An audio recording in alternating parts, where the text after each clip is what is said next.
বাবুর আসার কথা। আমার বিনা ওর কাছে যাই, তাড়াতাড়ি যাই।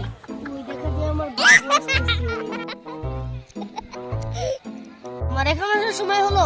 এবি আমার তো এখন কাজের চাপ আছে। মিনা, তোমাকে তো আজকে খুব সুন্দর লাগছে।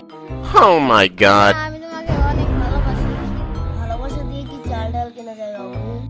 না, কিন্তু তোমার জন্য বার্গার কিনতে পারি। ও, তাহলে তুমি ধনী প্রেমিক। আরে থামো থামো বাবু, তুই নাকি প্রেম করছিস নাকি ফুটপান্ডা করছিস? আরে টুকাই শোন, ভালোবাসা আর বার্গার দুটোই গরম হলে ভালো লাগে। তাহলে আগে বার্গার আনো, পরে ভালোবাসা দেখাবো। জন্যই তো দেশ প্রেম ব্যর্থ, বেকেই প্রেমের আগে খাবার চাই। ঠিক আছে, আজকে থেকে আমার প্রেমের নাম চিকেন রোমান্টিক। ওহ, এরকম প্রেমিক থাকলে তো ডায়েট ভেঙে খাওয়া যায়।